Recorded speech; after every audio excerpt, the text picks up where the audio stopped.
Good morning and welcome to the Thursday Atelier here at Secret Garden Mercantile and Country Brocante. If you haven't joined us before, welcome. And also know that atelier is a French term, if you're not aware, for a studio, a creative studio or art studio, and that's what we do here at Secret Garden Mercantile.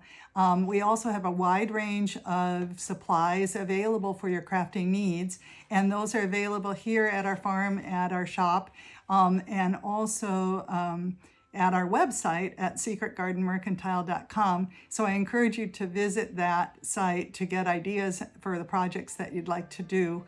And we are a full stockist for Iron Orchid Designs products, and also for Amy Howard at Home Paints, and also we do decoupage queen, decoupage papers, Pentart products, paint couture, finishes, and a host of other items that are available. So, and always reach out if you have questions about making and that kind of thing too, because we are available to help you with whatever you need. Today we're going to be focusing on the paint inlays from Iron Orchid Designs, and in particular we have the La Folie paint inlay, and it is a lovely inlay with 8 12x16 sheets, so lots of opportunities for making, and it has sort of a holiday feel, but it's also subtle and European and gorgeous, so I think you'll love it. La Folie actually means madly, passionately, deeply, with extreme love. And I think that's how we normally approach our crafting projects. So, and when I was looking at this paint inlay, I really was thinking a lot about particularly the European and French toleware, which is a certain art form that was developed actually back in the 17th century in France, and it was originally called tole peint. You've probably heard of toleware here in America. It involves painted sheet metal. And we're actually going to be using some metal surfaces, some trays, to do our toleware. It is often thought of as a French art form, but it originated in Wales in the 1660s by a Welshman named John Hanbury. He was the one that developed it. And the reason he did was because he was looking for a beautiful corrosion-resistant finish that could be applied to all of the tinware that they used back in those days, which was plentiful, and to avoid rust. So he developed this process. And the early toleware often involved an Asian-inspired or chinoiserie type of image, and oftentimes on a black background. But as things evolved and the process of tole moved on to the European countries, and particularly in France, they started using more different colors and just some gorgeous greens, blues, sun-inspired yellows, all different types of colors emerged. And I did try to include a couple pictures kind of what my inspiration was for this particular project. So bear with me here. The video is a little bit on the lengthy side, but I try to give you a lot of detail, and if you want to fast forward, that's fine with me, but I want to make sure that you understand the whole process of applying the paint inlays so that you can be successful in creating your own wonderful holiday-inspired but for all year round projects. All right, we'll get started.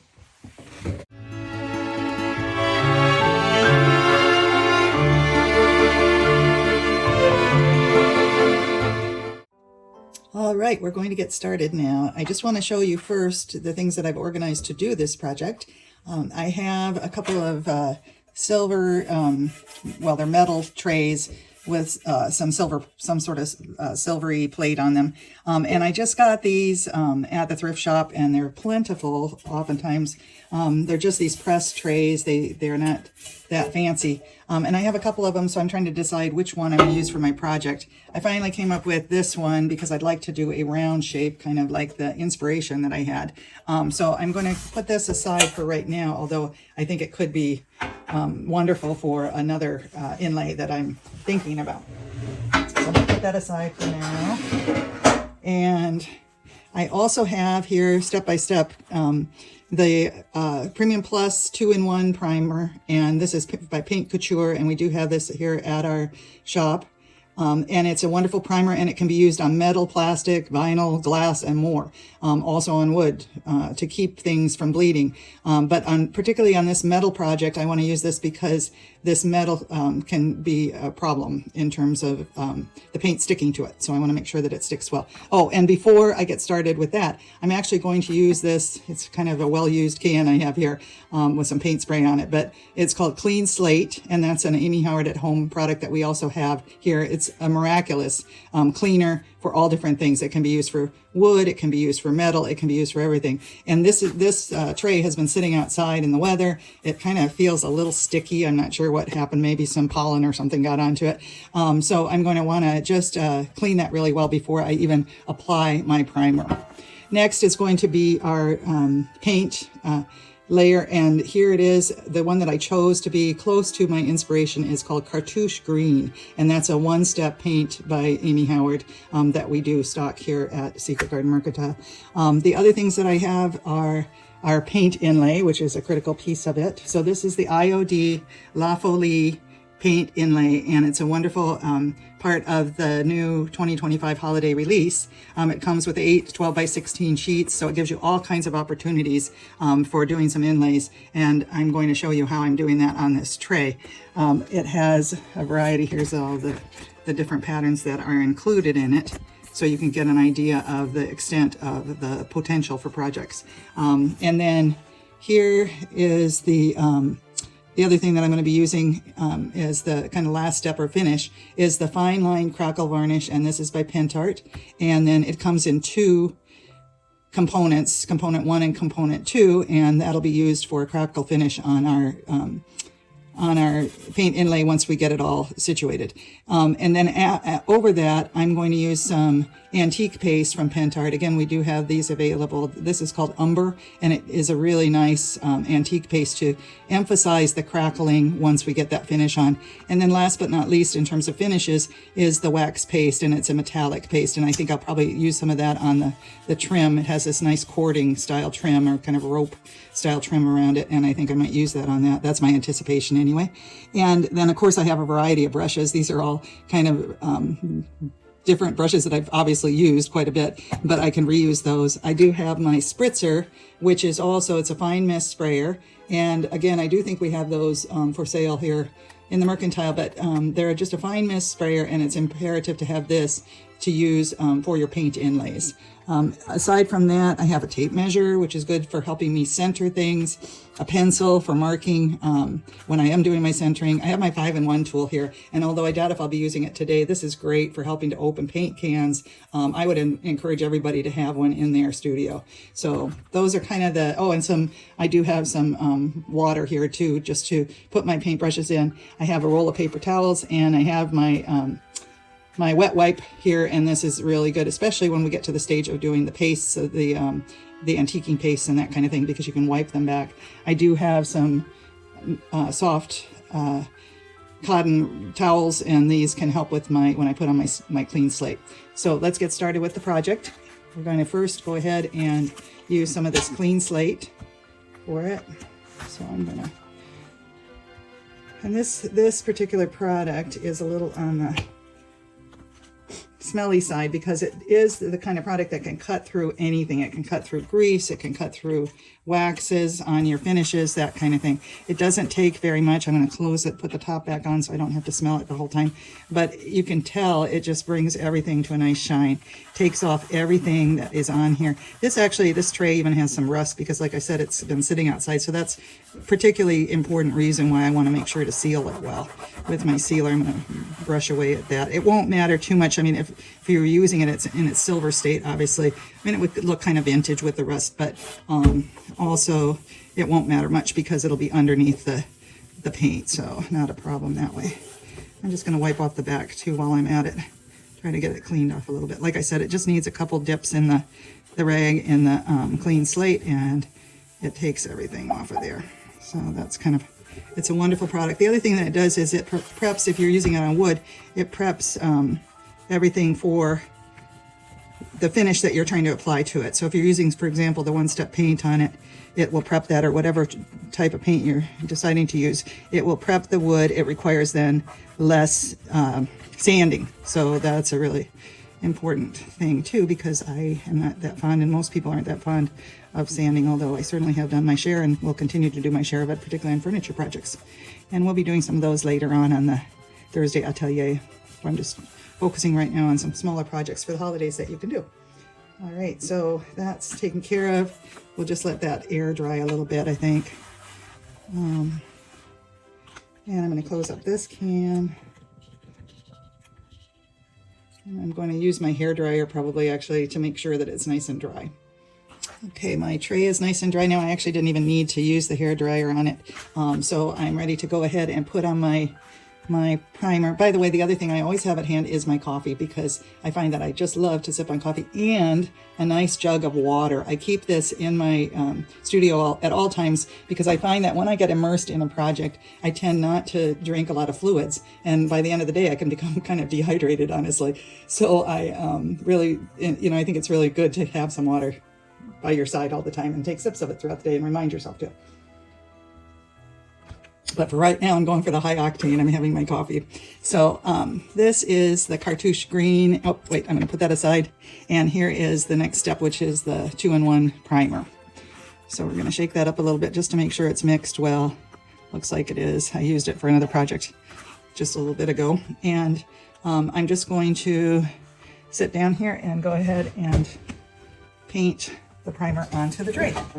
So, and I kind of want to get good coverage. It doesn't matter if there's some brush strokes, because it's going to be covered by the other paint. And these are kind of rustic looking trays, so I'm not too concerned about that either. But I want to make sure to get good coverage of it so that the paint, again, will stick well to the, it doesn't have to be, as you see, when I paint it, there you can see little parts of the silver coming through. It's okay that that's happening, because again, this is a primer coat, but we want to just make sure to get it on all the surfaces. But it doesn't have to. When I said full coverage, I don't mean that it has to be absolutely white. You can see little bits of the silver in the brush strokes coming through, and that's perfectly fine. Just so long as the paint will adhere to the metal, and that's what this helps with as a primer. The Paint Couture products are a fine line of products.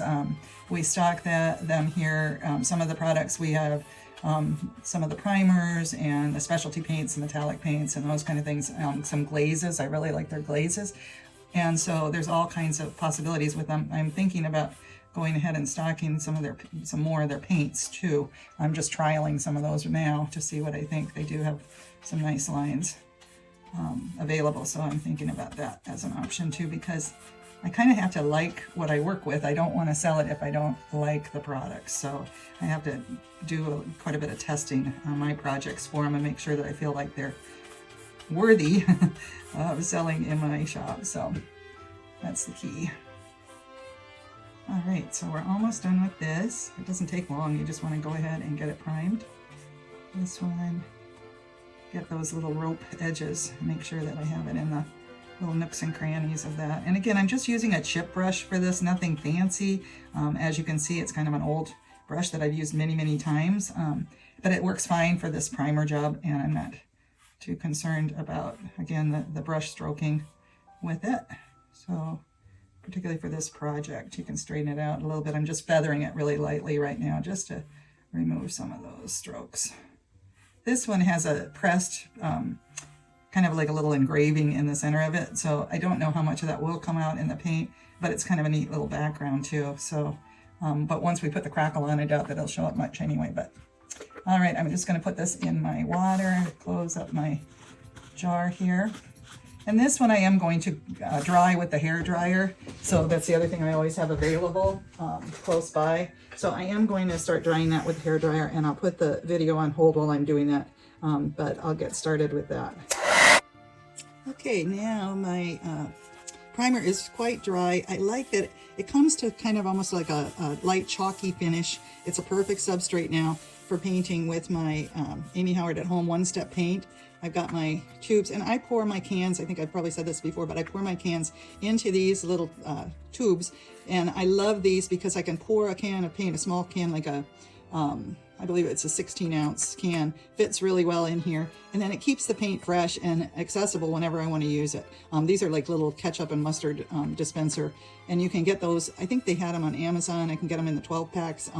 You can also get them at restaurant supply places. So I'm going to go ahead and paint the cartouche green onto my tray here, and I'm just going to squirt it out enough that I think I will have some pretty good coverage. It looks like I got some kind of something in my hole here, so that's kind of not helpful, but I might have to go into it the other way around, but sometimes I get a little clogged up. And here is my paint. So it's a beautiful shade, especially for this project. I think it's going to be perfect because it has kind of that French green look to it, and it can be used for all kinds of projects. I used it for quite a few things. It's great for painting frames, especially frames that have some sort of embellishment, kind of like this one does around the edge the tray has here. And you can then glaze it, and it gives it a totally different look. So we'll have to do that in a project coming forward at some point. But this is great, a great color. Let's see if it'll squeeze out. Oh, it's just spurting out a little bit. I might have to open my bottle a little bit. Do a little troubleshooting. Oh yeah, I can see why there's a little something here hanging, a little dingle dangle hanging here. So I'm gonna try to clear it from this end. By the way, I always cover my workspace just with some craft paper. I think this is like 22 by 30 or something like that craft paper. And again, I buy this actually in bulk. I think I get it from Uline. But I find that it's really helpful, and you can get it in less sheets. I think I have, 250 of them or something. But I find it's really helpful for covering my work surface. Underneath this, I actually have a cutting mat, but I like to cover it up and keep it safe because that, there it goes. Okay, so we're getting the tube to work now better. But now we got some stuff in it. So we'll have to be careful with that.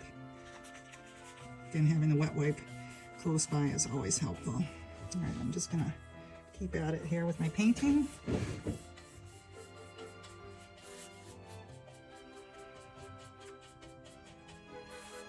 The other thing that's really nice about those, the craft paper, is you can use it for other projects. And I've actually done some gift wrap with it, some stamped gift wrap, which is really fun also for the holidays and for any time of the year. And with some of the IOD stamps, you can really make some fun patterns so in your wrap. So it's really kind of fun to use for that. And it's the perfect size, actually, too, for small gifts. Just trying to make sure that I've got coverage in those rope areas as well.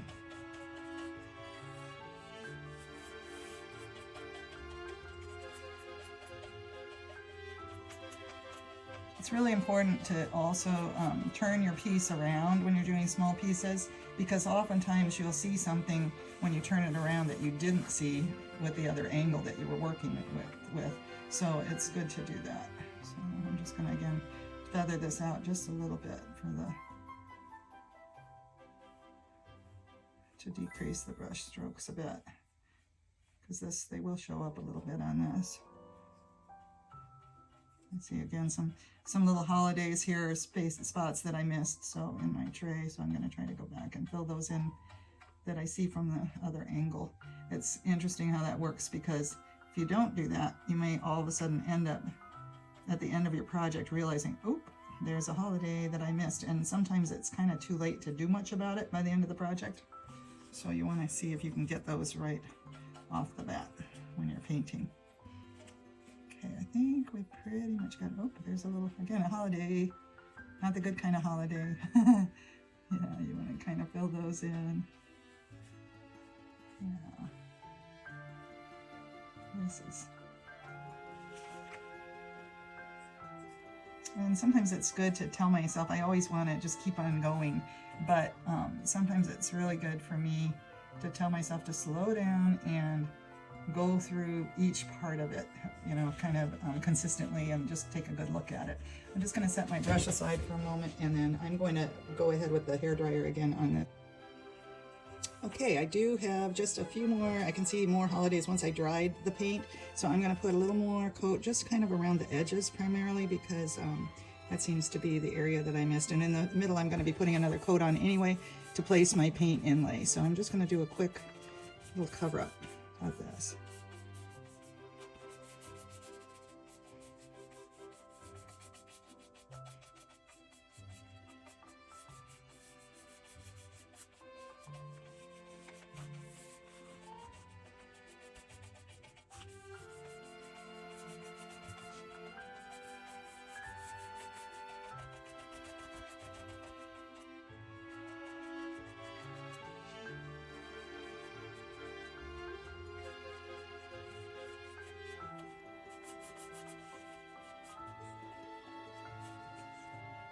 Okay, the next step is that we are going to need to decide where we're going to put our paint inlay on the piece.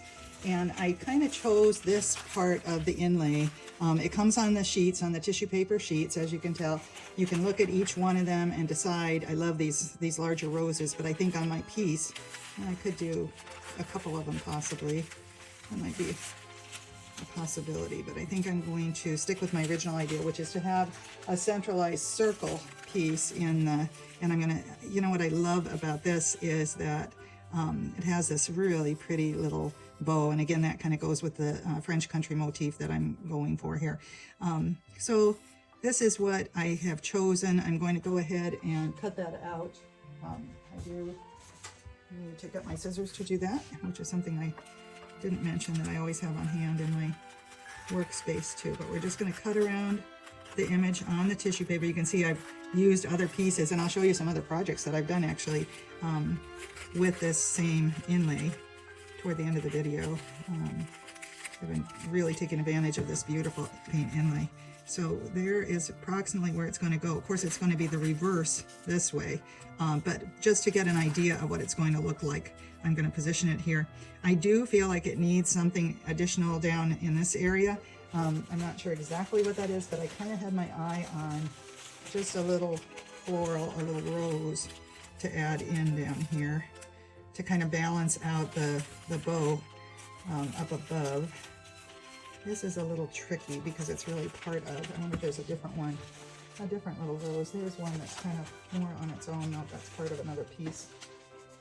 Let me look at, I know you can't see this one because I'm off camera here, but ooh, I think I like this one. It's a little rose trim piece. I'm not sure, I kind of have to center my circle, but this might work for it. Let me see what that looks like on there. I'm just going to go ahead and cut it out. It's really, you know, you can use these again and again, these different, I mean, you know, in different layouts. You can use the paint inlays oftentimes more than once as well, if you dry them nicely after you use it the first time. Okay, so that's what that one would look like on it. It kind of leaves out these areas here, so I might need to also add something in there. How about some other little roses? Here we have these on the side, so let me see if I cut those out, how that would look. This is a little tricky to get in there, so I think it's going to be worth my effort to do it.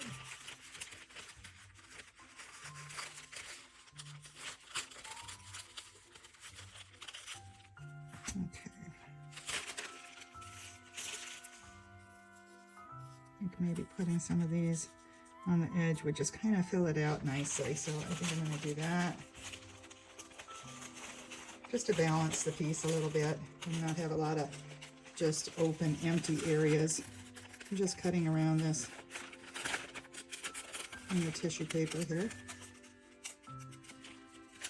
Now, the important thing is when you do your layout of this is that you need to make sure that we're going to be painting a layer of paint here, and then we're going to be impressing these images into it.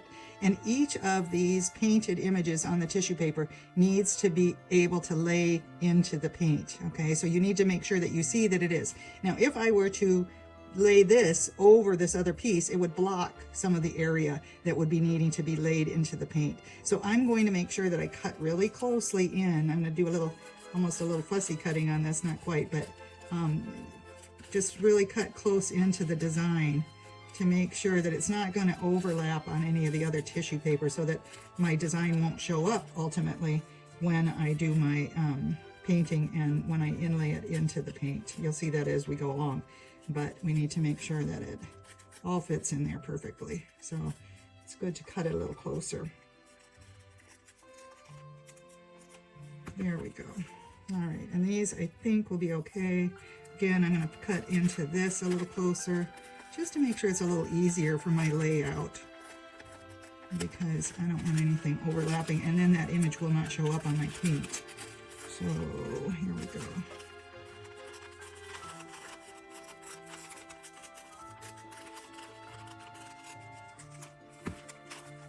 Okay.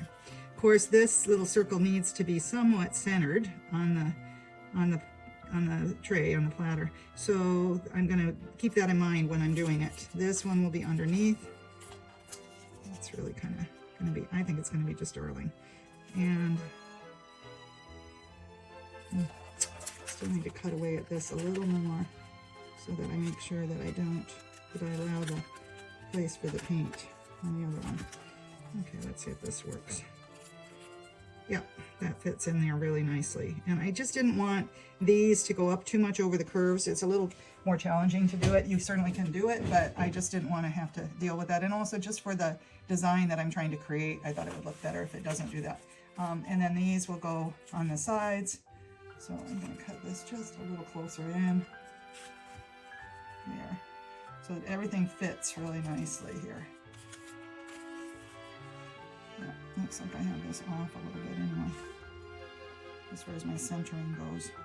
It is on a circle, so it's pretty easy to center it, but you want to make sure that it's centered with the trim on the sides. So, okay, so that's approximately what I'm going to be doing, and so we're going to go on to the next step. And the next step is that we are going to take these pieces that we've cut out so carefully, and I'm going to just lay them on. Get rid of these scraps. Get the scraps out of there, so I have a clear space here. And then I'm going to put another little piece of craft paper down, I think, because I'm going to be wetting these. So here we go. I'm going to put these down. I'm hoping that you can see what I'm doing. I want to make sure that you can. Okay, there, we're in camera now. So I'm going to be placing these little painted tissue papers, and I want them to be grid side up, facing me. So the painted part is going to be down, okay? And I'm going to lay them out on my little sheet here. This, again, grid side up, paint down. Lay them out on my sheet, grid side up, paint down. And just position them there. And then what I'm going to do is I am going to put this aside a little bit, and I'm going to use my spritzer, and I'm going to give them a nice spritz of water to moisten them up. And you want to make sure they're nice and moist. Now again, you're not spraying the water on the painted side of the image. You want to just spritz them with some water. And then I'm just going to lay them aside for a moment here while I do my while I paint my piece. So I'm going to put those aside. I'm going to put this back, and then I'm going to go ahead and put the paint onto the center of my piece. And I'm going to do this, well, hopefully if I can get some paint on here. I'm going to do it, ooh, I have a little, again, a dingle-dangle type thing here. This is the time for the paper towels. Anyway, I'm going to do this relatively quickly because I want my paint to stay nice and wet, to give me a good surface, or a good painted area to lay my inlays into the tray. You want to keep it nice and wet when you're doing that, because otherwise it won't work. Okay, so there we go. A little more paint on there. The whole surface where I'm going to lay the inlays is where I want the paint to be. I'm getting a lot of little pieces today, so which is kind of unusual. Again, I think it's because I haven't used the paint, that cartouche green, for a little bit. But okay.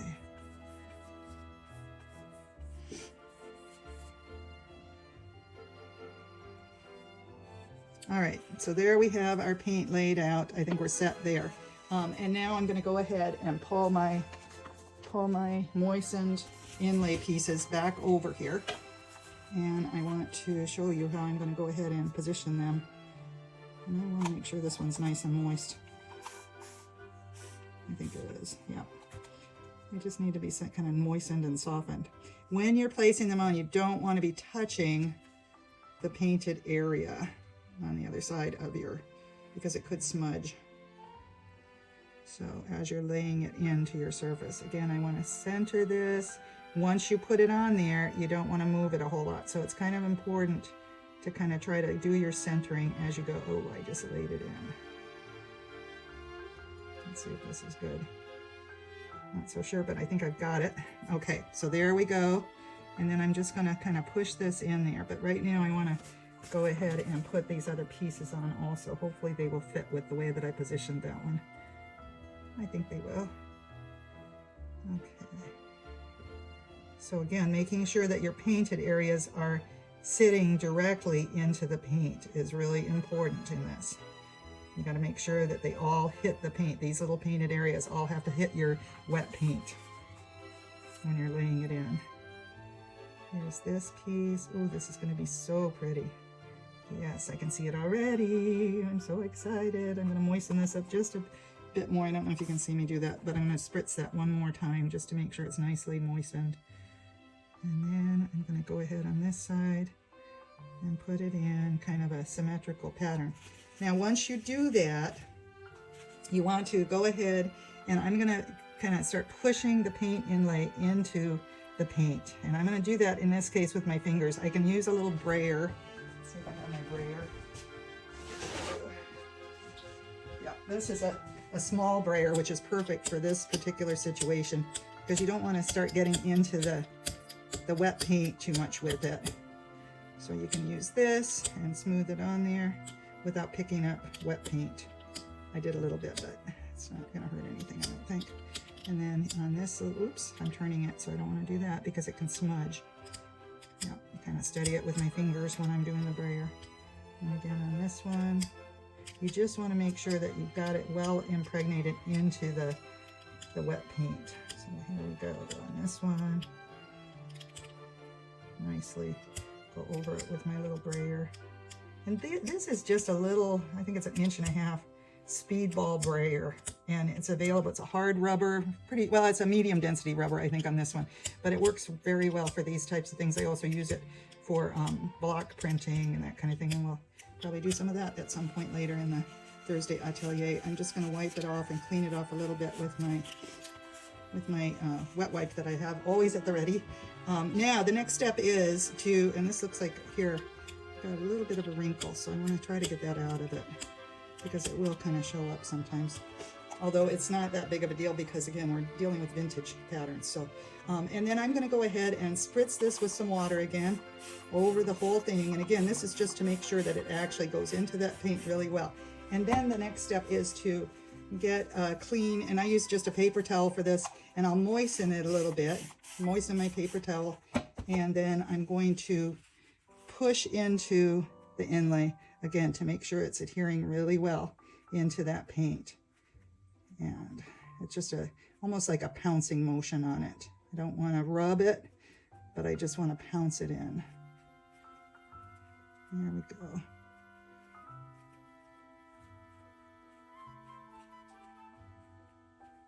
And try again not to move your inlay at all when you're pouncing it. It's critical not to move it, because if you do move it, it's going to blur your images when you end up pulling them up. Getting a little paint on the top of my inlay, but that's okay, because that's not going to show up anywhere underneath it. Just make sure you covered all areas, because you really want this inlay to stick in there nicely. And I'm going to just make sure. I love that bow So I just want to make sure that it shows up really nicely. All right, so we're done with that. And then what I do is you can let it air dry, but I also like to speed things up because that's just who I am. I like to have a speedy outcome. And so I'm going to use the hairdryer once again to get it started. The main thing is with this step is that you really want it to dry completely before you remove your tissue paper on your inlaid surface. So I'm going to go ahead and start the drying process, speed it up a little bit, and then we'll see how it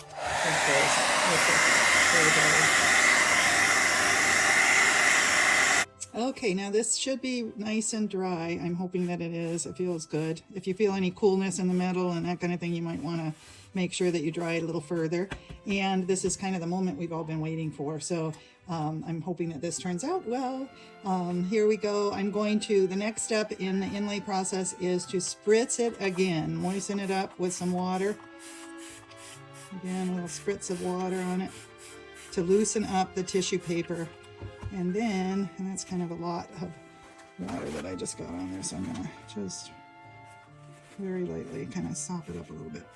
Okay, and then I'm going to just carefully try to get an edge of the tissue paper so that I can tear it back. And I'm going to do that very slowly because I want to see how it's doing in terms of the adherence in the paint.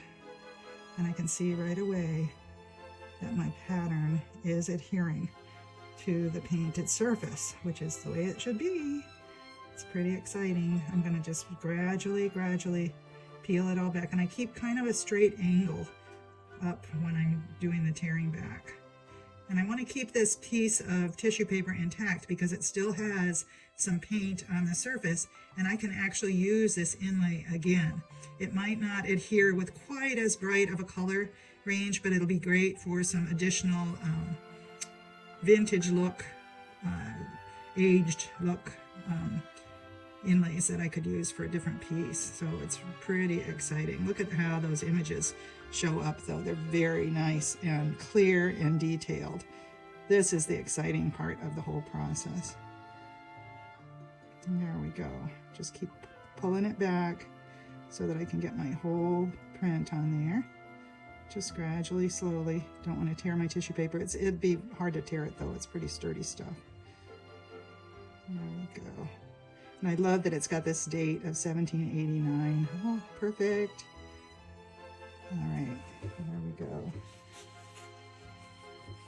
A little excess water there. If you do blot the water, you want to be very careful of your surface because it may not be totally dry and you could smudge your inlay. All right, now we're going to go ahead with this part of it and get an edge up so that we can pull it back. And again, it looks like it's doing really nicely in terms of the inlay adhering into the paint. We did all of the steps perfectly, so I'm not surprised, although I always think it's just miraculous when you see these prints show up on here. There we go, beautiful. It's a little off center, but I think it gives it a little natural look, so it's kind of nice. And then, again, I'm just gonna try to get a grip on my tissue paper here with my fingernails. There it comes, and kind of just pull back. I have a little more confidence now that I can see the images emerging beautifully. There we go, and I'm gonna just set these aside to dry, those extra pieces. So that's what I'm gonna do with those.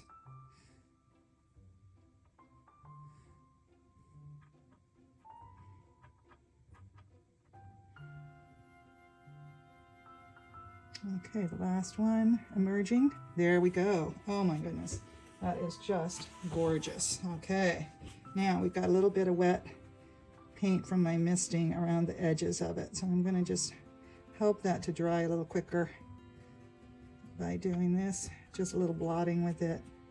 And then I'll probably dry the whole piece with my hairdryer because the next step will actually be applying the fine line Crackle to the piece, which is another exciting technique that I want to show you. All right, so I'm going to run the hairdryer one more time on it. Thank goodness for hairdryers.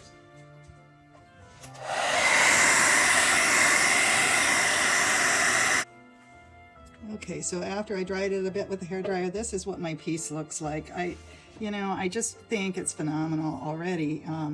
But once we actually put the finishing touches on, I think it'll get better and better. But it's just amazing what these paint inlays do, and the range of images that you can get with them. And the look, it's like this antique vintage, just a beautiful country cottage look to it. And I love that. So that's what we're going to be working on next, is getting that finished. Okay, we're back, and I think that we are ready to apply our fine line crackle to the piece. The reason I'm going to do this is because I want that kind of porcelain look to it, where it has some cracks to the surface.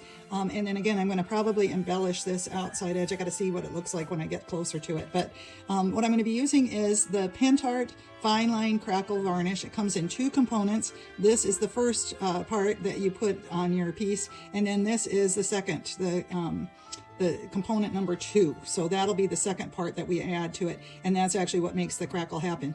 This lays over the paint inlay, so it won't, hopefully anyway, it won't actually crack our paint. It just is a finish that lays over the painted surface and provides a crackle look to it. And then what we're going to do after that, we will apply our antique paste to really bring out the cracks so that we can see them better.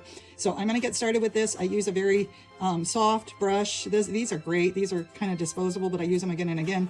And I get these, I think, on Amazon, so they're great. So this comes in a little small jar, but it goes quite a long ways. So I'm going to just sit down here and start applying my crackle. When you apply the fine line crackle, you want to usually do it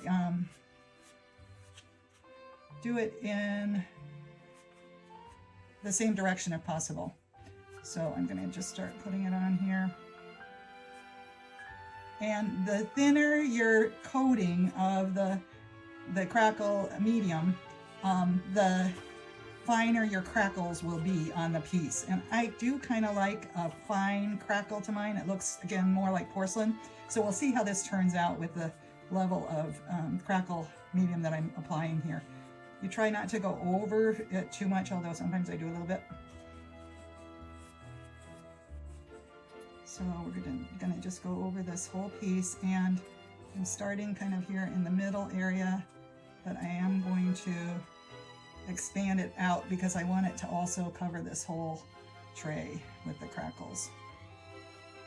I'm not too worried about the edges because those, like I said, I'm planning to embellish them, but I'm gonna hit them just because I don't know yet what I'm gonna do quite with them. All right, so you just apply this to every area of your surface.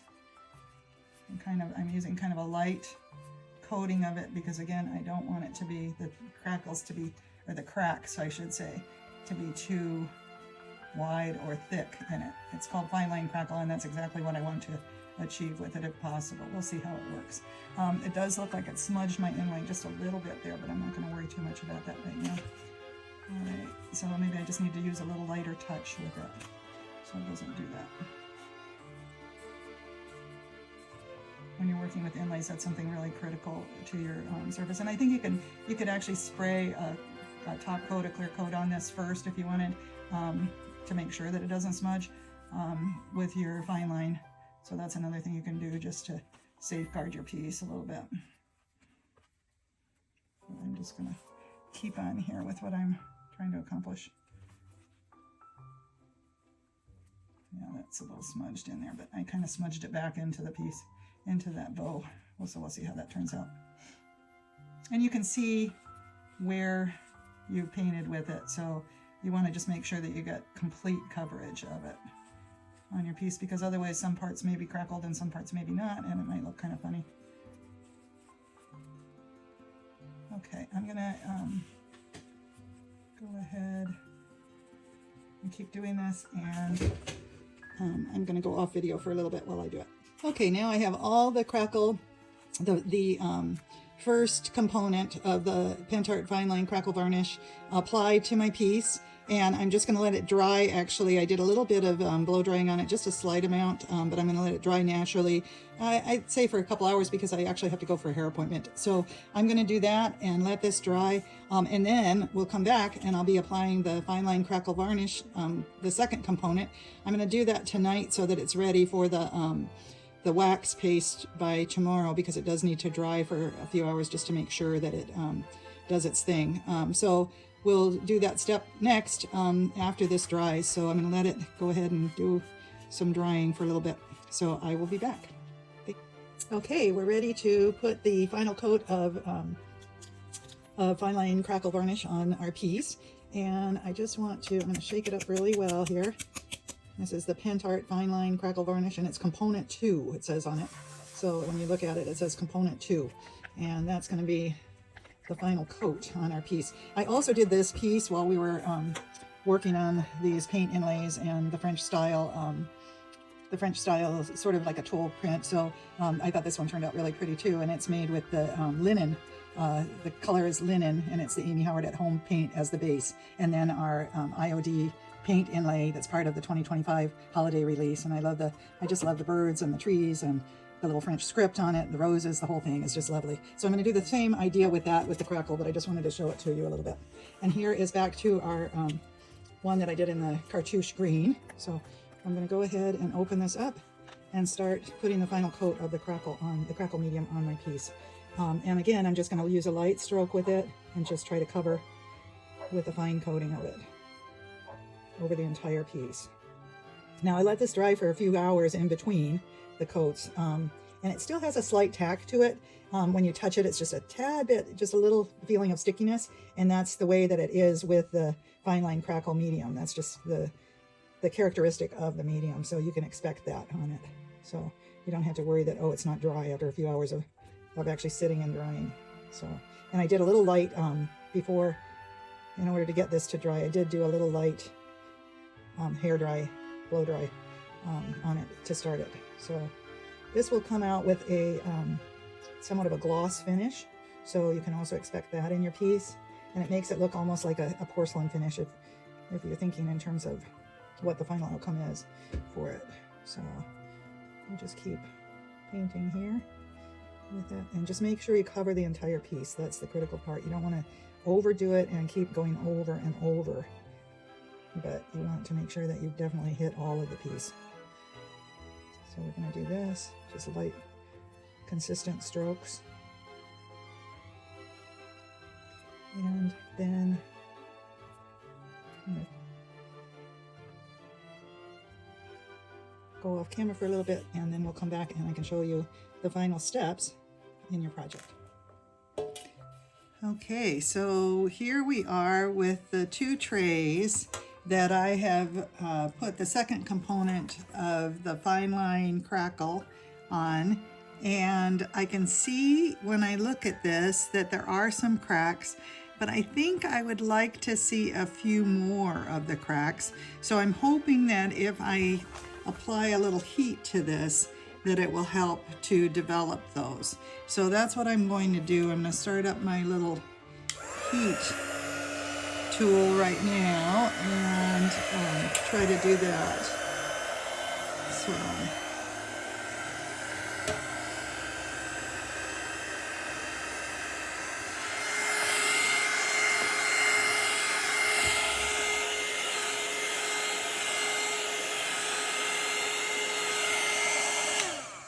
okay, I think we're done with that. So now I'm going to put the heat gun aside and prepare to put on the antiquing paste. And again, this is the Pentart antique paste, and this is in Umber, or actually it's called Umbra, which is probably the from the European pronunciation. And what you're going to want to do is, in a gloved hand, you can do it without gloves, but I prefer to use a glove. I'm just going to rub some onto my piece, and it's going to make it look really funky right off the bat. But initially it's going to look kind of dark and dingy, and then when we wipe it back, it's going to change the look, and hopefully it will accentuate the cracks and the texture of the there's a big crack there I can see of the piece. So we're going to keep doing that, wiping it or rubbing it in just all over my piece. That's a pretty big crack. It's kind of large, and honestly, I'm not sure if I like it, but we'll see how it goes. I'm just gonna go ahead and keep rubbing it in here. I can see now already my little fine lines in here start to emerge, and you can see them visibly. So that's quite lovely. I'm just gonna go ahead and wipe this all over the front of my tray, and I'll keep doing that until it's completely covered. Okay, now my tray is pretty much all covered, and it looks pretty messy and dark, and yes, it definitely looks antique, but not in a good way necessarily. So the next step is going to be taking a wet wipe, and I'm going to just grab one of these from my tub of towels, wet wipes, and I'm going to just start wiping it back on the piece, because the idea is I really don't need to see the wax except in the cracks. So I want to wipe it all back, and then the cracks will start to emerge, and it'll be nice and faint. It won't be anything too obvious, but you will see the nice cracks that will give it that kind of porcelain appearance, and they will emerge. And it's a wonderful, wonderful product, the fine line Crackle, because it gives it that really fine impression. So I'm just going to keep wiping back. I might need a few wet wipes, excuse me, to do this, but I'm just going to continue wiping it all back till it's to the point that I like to see, which is pretty much, I don't want to see very much of the dark wax on my piece. I just want to see mainly just the little small fine cracks emerge. So that's what I'm looking for. And I am seeing that start to happen really nicely here. The other thing you can do is use a clear wax to take off the excess antique paste, and I certainly have done that also with this process, so I might use it on some of this actually. And then you've got a clear wax over the top too, which protects it further. I see, actually it's kind of fun because I see a little bit of the swirly pattern that was on the tray initially too before we painted it. It's coming forward a little bit too. But the nice thing about this whole process is that it gives a lot of definition to your piece and really makes it look like, you know, that old European look to it. And it's just quite elegant, honestly. It gives a little hint of amber look to the piece. And as you get further into the wiping, you can definitely refine it a little bit. You can, you know, keep wiping back a little more, and you just have a little bit left in some of these indentations. But again, that gives it that definition, and you can kind of see the indentations a little better, which is really nice. And it gives the piece more dimension, I think. So just a bit. I don't want too much in there, but I just, in some of the, I see more, some of the crackle has emerged on these side parts, but not, some of them aren't very crackled, but some are more crackled than others, which is fine, because normally on a piece like this, the aging and the crackling of the surface would occur gradually. So you're definitely going to see that happen in your aged products anyway, your antiquing. That happens naturally over time. So this is something we normally see. Okay, I'm about there, I think. It looks pretty good, actually. I want to wipe it away a little more. I have to look at it in the light and to see what I think, but I think we're about there. Got a few other little areas still. So, but I think we are almost to the end, and we have a beautiful, beautiful, well-defined, and just a gorgeous tray here. And it's definitely reminiscent, if nothing else, to the French Tole tray that I was dreaming about when I came up with this project. So I'm going to go ahead and work on my other piece here too, and then I'll show you the finished products. Thank you very much.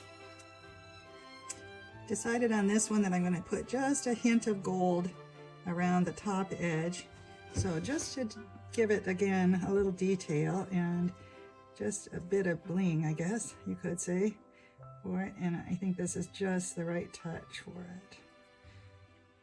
I'm going to just go all the way around with my, this is the wax paste, the Pentart wax paste, and it's in gold.